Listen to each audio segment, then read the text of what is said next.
On adopte les codes vestimentaires de l'ennemi. C'est pour ça que, par exemple, Pablo Iglesias et le reste des présentateurs de la Tuerca portent une cravate pour présenter l'émission. Ils adoptent les temps brefs de la télé, même si de nombreuses fois ça empêche d'argumenter. Mais ils introduisent quand même de légères variantes dans ce type de format. Par exemple, face au je sais tout des médias dominants, ils ont toujours des experts en la matière pour le débat. Ils introduisent un style Tuerca, donc une façon de faire typique de cette télé, sans interruption de parole, sans cri, en respectant l'interlocuteur et sans renoncer à la rigueur journalistique. Il donne un espace aux mouvements sociaux, il ne fuit pas la confrontation dialectique avec la droite. Elle dit « Nous croyons que nous pouvons seulement, à partir de la confrontation, mettre en échec la droite en argumentant et aussi se battre pour des notions cruciales au moment de faire la politique. » Bueno, también quería compartir una anécdota que hace tiempo nos escribía un espectador de la Tuerca y nos decía que le gustaba ver la Tuerca precisamente porque podía bajar al bar y discutir con sus amigos de derechas y tener argumentos para ganarles la discusión. Entonces, bueno, gran éxito de la Tuerca, nosotros creemos que es haber conseguido armar ideológicamente a un montón de gente que puede ahora intervenir en sus centros de trabajo, en sus lugares de ocio o en sus núcleos familiares. Voy a contar brevemente un par de ejemplos de discursos que hemos intentado dar la vuelta desde la Tuerca. O sea, frente al discurso generalizado de todos los políticos son iguales, o sea, nosotros hemos dicho que no son todos los políticos iguales, sino que hay una casta corrupta que representa los intereses particulares de una minoría económica. Frente al discurso de la corrupción es un problema de manzanas podridas, o sea, hay políticos corruptos, como hay fontaneros corruptos, como hay pequeños empresarios corruptos. Nosotros decimos que no, que la corrupción es una forma de gobierno vinculada a un tipo de desarrollo económico que es esencialmente corrupto, que es la burbuja inmobiliaria y que por tanto es un problema sistémico. Y luego también pues, hemos disputado nociones que son cruciales a la hora de intervenir políticamente en la coyuntura política actual, que son los conceptos de democracia, de soberanía o de patria. Il y a un temps de ça, il y a un spectateur de la Tuerca qui leur a écrit et leur a dit qu'il appréciait de voir le programme de la Tuerca parce que depuis qu'il le voyait, il pouvait parler politique avec ses amis de droite ou bas et qu'il arrivait à les convaincre et à combattre leurs arguments. Le succès de la Tuerca, c'est d'avoir réussi à armer un tas de gens pour qu'ils interviennent idéologiquement, aussi bien au travail que dans leurs loisirs, leurs moments dehors ou en famille. Quelques exemples de ce qu'ils ont essayé d'armer et d'argumenter pour contrer ce qui va se dire majoritairement. C'est par exemple face à les politiques sont tous les mêmes, ils répondent que non, c'est pas vrai, il y a une caste corrompue qui représente les intérêts d'une minorité économique. Par rapport au discours de la corruption, c'est un problème de pommes pourries, il y a des politiques corrompus, comme il y a des plombiers corrompus ou des chefs d'entreprise corrompus. Je vais y arriver. La corruption, c'est une forme de gouvernement liée à un type de développement économique qui est la bulle immobilière. Et donc, c'est un problème systémique et il faut changer le système. C'est pas une question de personnes et de quelques-uns qui se Et troisième exemple de ce qu'ils ont réussi à mettre sur la table et à changer, ils ont discuté beaucoup le concept de démocratie, de souveraineté ou de patrie. Et en Espagne, parler de patrie et de remettre la patrie sur la table, c'est quelque chose qui est quand même assez important parce que c'est quelque chose qui était laissé. Bueno, luego se produce un punto de inflexión que es el paso de la Tuerca a los medios de masas. Esto se produce gracias a la brecha abierta por el 15M y el interés renovado de la ciudadanía. Esto se traduce en un auge de las tertulias políticas y una demanda de discursos alternativos en los más medios. Entonces es cuando se da el salto, o más bien nos gusta decir asalto a los medios de comunicación de masas. Y muchas de los dirigentes, de las personas que han ido pasando por la Tuerca y que se han convertido después en dirigentes políticos o figuras fundamentales de la izquierda, empezaron a aparecer en estos medios de masas. Esto tiene la ventaja de permitir llegar a un montón de gente que era inaccesible desde nuestro formato, pero también somos conscientes de las limitaciones que tiene. O sea, al final, nuestra presencia en los medios de masas depende de la voluntad de una persona, que es el dueño de la cadena, y si sus intereses particulares y sus intereses empresariales coinciden en un momento dado con los nuestros, estaremos allí, pero cuando deje de interesarle, dejaremos de estar. Entonces, bueno, ya para terminar, como conclusión, creo que la construcción de un medio para la izquierda es una batalla paralela a la construcción de la izquierda, pero que mientras que la izquierda no pueda tener un medio propio, no puede ser autista y tiene que intervenir en lo que hoy por hoy es el principal medio de socialización política, que es la televisión. Hay que dar, yo creo, como conclusión, que hay que dar la batalla en los medios de comunicación de masas, porque al fin y al cabo es una batalla por el poder. Donc, avec tout ça, avec la Twerka qui a commencé, donc la Twerka c'est en 2010, ça a été appuyé grâce au mouvement des indignés et du 15 mai de 2011. Et il y a eu un intérêt, grâce à ce mouvement-là, il y a eu un intérêt nouveau pour la politique, pour les gens. Donc il y a eu une apogée des débats politiques à ce moment-là en Espagne et une demande de la part de la population de discours alternatifs dans les médias. Donc c'est le moment où il y a eu un saut, eux ils aiment bien dire un assaut aux médias de masse, et où les personnes qui étaient dans la Twerka, qui a servi en fait d'école d'entraînement pour beaucoup de gens qui vont après aller sur les chaînes de télévision espagnoles de masse, des médias dominants, et qui vont pouvoir donner le discours qui n'était pas accessible aux gens qui n'avaient pas accès à la Twerka, parce que c'est pas quelque chose de très connu. Enfin, à ce moment-là, c'était pas quelque chose de très connu. Cependant, la participation dans ces médias dominants, ça a ses limites, et ils savent très bien que la présence dépend toujours du patron de la chaîne et de ses intérêts à ce moment-là.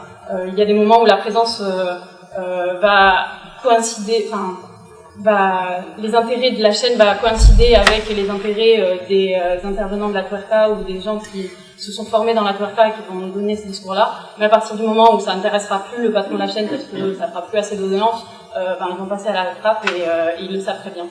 Donc la conclusion, c'est que la construction d'un média pour la gauche est une bataille parallèle à la construction de la gauche. On a besoin de construire des médias alternatifs parce que on ne peut pas compter que sur les médias de masse, parce que à un moment donné, s'ils veulent nous inviter, ils nous inviteront, sinon ils nous inviteront pas. Cependant, la gauche ne peut pas être autiste et on ne peut pas se contenter de faire créer nos propres médias alternatifs, mais on doit intervenir aujourd'hui dans les médias de masse parce que le moyen principal de la socialisation politique, c'est la télévision. Et il faut y mener la bataille parce que c'est une bataille pour le pouvoir.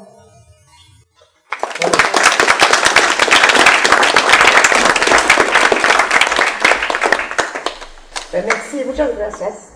No puedo hablar castellano. Je continuerai en français. Je pense que c'est vraiment, voilà, ces trois interventions, elles sont totalement dans la même analyse, hein, je parle de l'analyse du système oligarchique où, eh bien, les médias sont détenus par les mêmes qui détiennent le pouvoir économique, le pouvoir politique, et cette oligarchie, son objectif à travers les médias, est bien de continuer à imposer une culture dominante, une idéologie dominante, qui fait du coup que la perpétuation de ce système est préservée, y compris dans ses intérêts. Donc c'est vraiment une bataille essentielle. Moi, ce que je souhaiterais ajouter, il y a quelque chose qui est très important que tu as dit, qui était de dire finalement la prise de pouvoir ne suffit pas et la bataille continue. Parce que la bataille culturelle doit être permanente pour pouvoir changer complètement radicalement les politiques menées et opérer des ruptures. Pour nous, c'est quelque chose d'extrêmement important qu'on doit avoir en tête. Le processus de révolution citoyenne qu'on souhaite instaurer ne s'arrête pas le jour de la prise du pouvoir. Le jour de la prise du pouvoir, ça continue. Et l'affrontement sera extrêmement violent, extrêmement terrible. Et donc la question de la bataille médiatique, elle se pose à la fois en amont d'une dynamique de prise de pouvoir, mais elle se pose également après. Il faut vraiment l'avoir en tête. Moi, je vais essayer d'être très très courte parce qu'hélas, on m'a annoncé une terrible nouvelle nous devons rendre la salle dans un quart d'heure, nous allons être terriblement frustrés à l'issue de ce débat. La frustration, c'est toujours bien, car ça donne envie de continuer et de poursuivre dans plein d'autres cadres l'ensemble de ce débat. Moi, ce que je voudrais dire, c'est que oui, la question des médias, elle nous impose, à nous, partis de gauche, de continuer le travail d'élaboration programmatique sur cette question-là. Pas nous tout seuls dans notre coin, mais en rencontrant, et d'ailleurs, on échangeait hier sur le fait qu'il serait intéressant qu'il y ait voilà, plus de rencontres et de recensements, non seulement avec évidemment les structures bien connues, associations comme Acrimed, ATA qui se battent sur les médias, mais l'ensemble des blogs et des journalistes critiques qui peuvent contribuer vraiment à une analyse critique des médias, mais surtout une analyse critique du système médiatique et des mesures programmatiques à poser. Et les syndicats de journalistes. Et les syndicats de journalistes, évidemment, mais je parlerai même d'un autre, voilà, d'autres dont on pense rarement et qui sont pourtant déterminants pour les médias. Vous savez que dès 2012, dans la campagne présidentielle, avec notre programme L'Humain d'abord, nous avions abordé la question des médias. Pour nous, la 6e République, l'Assemblée constituante devra véritablement aborder la question des médias et des ruptures à aborder. Et c'est pas nouveau, dès le programme du Conseil national de la résistance, la question des médias était abordée, à la fois d'un point de vue du droit à l'information, et à la fois d'un point de vue, bien sûr, totalement lié de l'indépendance des médias, du système oligarchique et du système monopolistique des intérêts privés. Et la question de la bataille, je n'ai pas le temps de détailler, de permettre une vraie démocratie à l'intérieur du fonctionnement des médias, comme tu le citais, est essentielle. Petite parenthèse, pour compléter ce que tu avais dit sur les mesures par rapport aux médias, moi je suis aussi conseillère de Paris, il y a une bataille que je mène de manière forte, isolée, c'est sur la question des kiosquiers. Parce que vous pouvez mener la bataille sur l'indépendance des médias, mais dans les médias il y a aussi la presse écrite, et ceux qui vendent la presse écrite sont les travailleurs indépendants, les kiosquiers, qui sont totalement surexploités par une filiale de JC Decaux qui détient tous les kiosques. Pareil, non pas parce que ça rapporte de l'argent, ce qui rapporte de l'argent, c'est le fait de récupérer toute la thune de la pub autour de chaque kiosque. Et pendant ce temps-là, vous avez des travailleurs indépendants qui sont en train de crever à 3 ou 5 euros de l'heure, alors que le système de la presse, qui a d'autres raisons d'avoir des difficultés, dedans, vous avez des publicistes qui, eux, ne sont pas du tout en mauvaise santé. Et cette question-là des kiosquiers, elle est également importante à poser non seulement à l'ensemble des citoyens, mais aussi aux journalistes, pour que la situation monte. Petite parenthèse pour montrer que voilà, il y a l'ensemble des professions qui interviennent dans les médias sont concernées et l'ensemble des citoyens. Donc, nous devons, au Parti de gauche, vraiment continuer ce travail programmatique avec un objectif aussi évidemment unitaire et large d'élaboration et de réflexion. Mais nous devons absolument aussi avoir conscience que c'est aussi de notre rôle de contribuer à la bataille critique pour amener les citoyens et les citoyennes à déconstruire justement l'information. Comme Maxime par exemple vient de le faire sur l'événement du Thalys, nous devons relayer ce type de travail-là. Et nous devons aussi penser à des actions innovantes qui permettent de le faire. Il y avait des équipes militantes qui, une fois comme ça, avaient improvisé sur une prise de place publique le contre-journal. Et ils avaient pris les informations les plus marquantes des derniers 15 jours ou mois, et ils essayaient d'interpeller les habitants pour savoir, vous êtes d'accord, c'est bien ça qui s'est passé, on vous a pas menti, alors sans être dans l'ambiance complotiste, mais c'est bien ça, et ils essayaient donc de déconstruire, voilà en fait la réalité des faits. Hein, et par ailleurs, même par rapport à cette réalité des faits, quels sont les différents débats qu'il peut y avoir. Bon, construire des actions militantes qui amènent à déconstruire justement ce qu'on cherche à nous imposer est une tâche politique dans la bataille culturelle que nous avons à mener qui est essentielle, et je pense qu'elle peut prendre des formes très différentes. Mais nous cherchons également à développer nos propres médias. Alors, on est très très loin et très admiratif de nos camarades espagnols, et on doit absolument apprendre, parce que entre là où on en est de nos sites internet, de nos télés de gauche et d'autres expériences ailleurs, soyons vraiment que ça nous motive justement de progresser. Mais on a déjà des outils possibles. Ne croyons pas que la marche est tellement haute qu'on pourrait progresser. Et le développement de médias autonomes, souvenez-vous en 2010, Jean-Luc disait, nous sommes notre nous sommes nos propres médias. Et c'est important, un militant est un média. Voilà, n'importe quel militant peut monter un blog, un site internet, et relayer et faire ce réseau-là.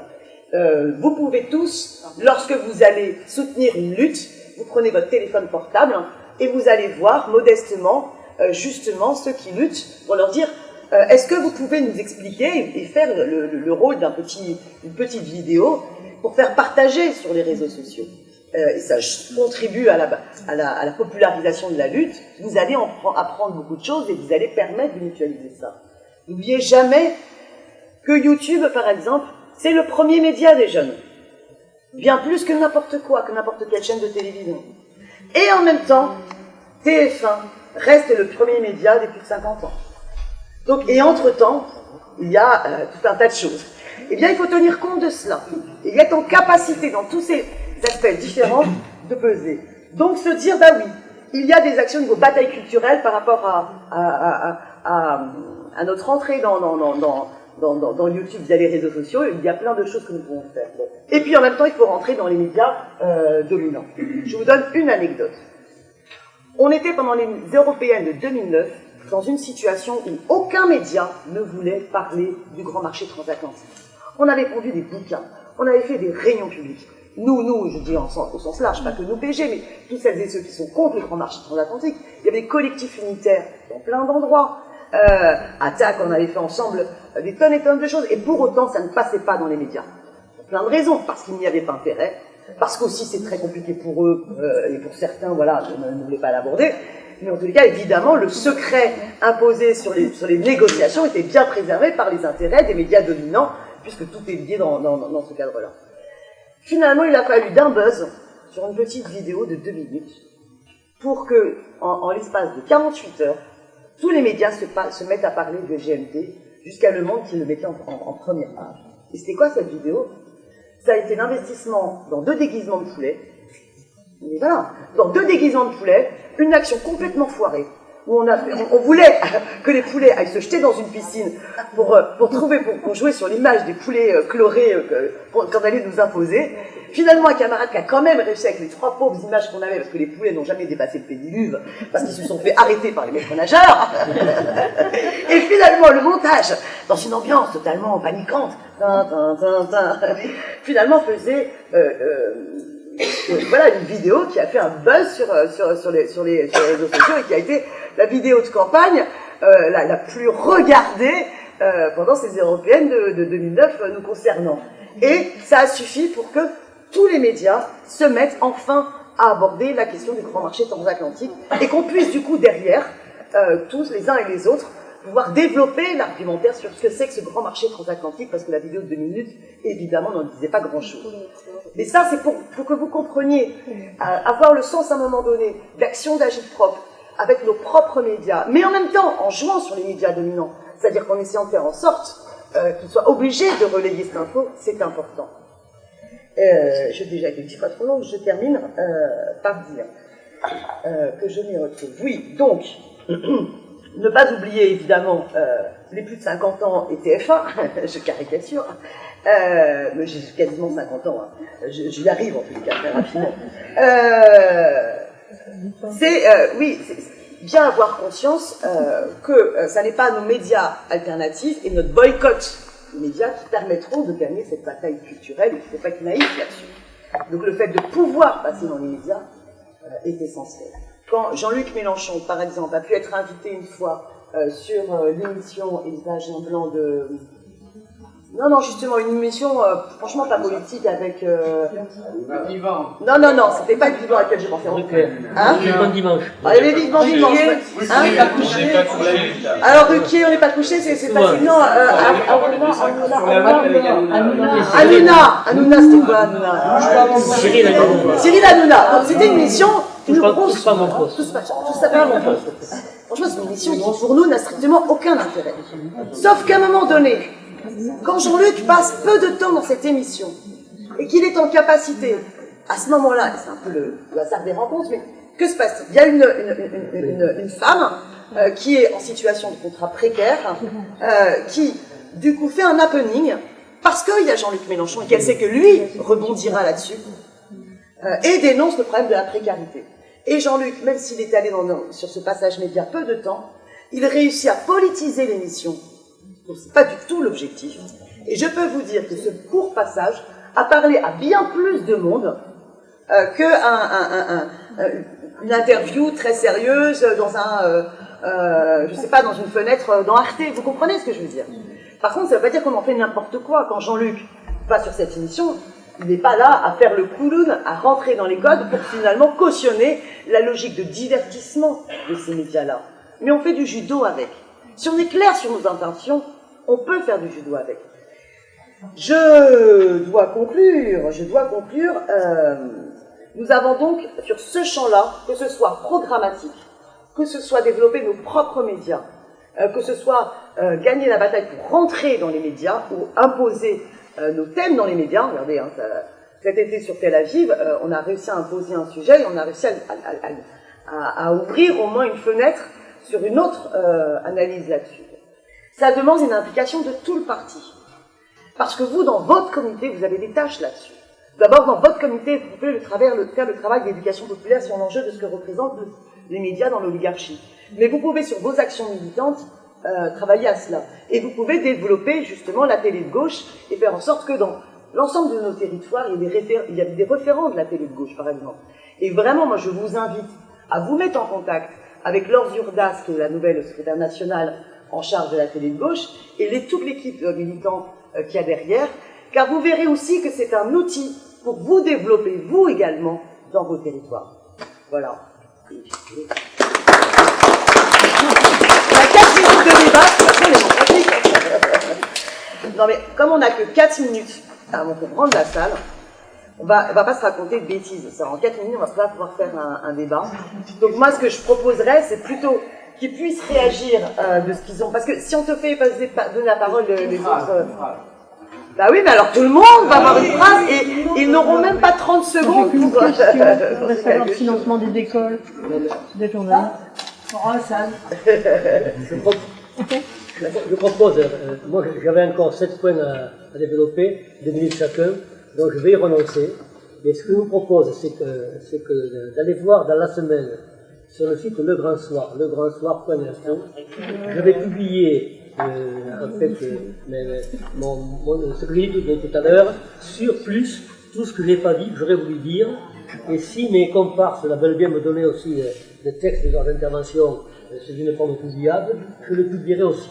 En tout cas, moi, ce que je ferai pour la mienne, dans la semaine, mardi ou mercredi ou plus tard, vous aurez à la fois tout ce que j'ai dit et que j'aurais voulu dire, et éventuellement, à ce moment-là, vous pouvez en faire des commentaires et poser des questions. Donc, le débat n'est pas fait. Donc le débat continue sur ton blog. Voilà. Impeccable. Il reste 2 minutes, une petite phrase. Non, moi juste pour rebondir très rapidement sur la nécessité de se réunir pour aborder la question des médias. Acrimed a organisé en janvier une journée de la critique des médias où il y avait le PG, il y avait tous les syndicats de journalistes, les organisations et les forces qui travaillent sur cette question. Ça a été un succès, mais c'était pas suffisant. On sentait encore qu'on était entre nous, etc. Donc c'est quelque chose, je crois, qu'il faudrait travailler. Et je crois qu'à Attaque aussi, il y a des gens qui sont partants pour avoir un travail inter-organisation et au-delà sur cette question-là, et c'est essentiel. J'ai entendu ce matin sur... Une petite minute, une phrase pour conclure. Bueno, para terminar, me han faltado decir un par de cosas que pensé que iban a quedar para el debate. Una era la relación de la tuerca con Podemos, y una de las lecciones que se extraen de Podemos es que hemos aprendido que el discurso es performativo porque crea realidad, entonces los medios de comunicación son cruciales y la comunicación política también es crucial.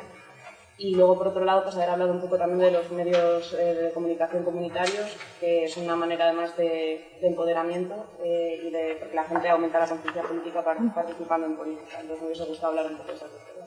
Ya no sé. Elle aurait aimé parler en plus de la relation entre la Tuerca et Podemos. Tu me permets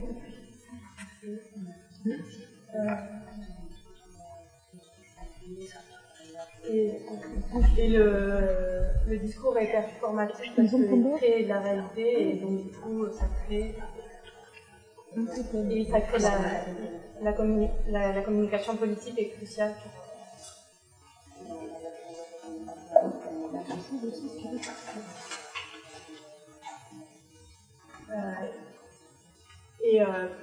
Travailler dans les médias de communication communautaire, c'est une forme de prise de pouvoir pour les gens, parce que le niveau de la conscience des gens augmente quand ils participent à la politique.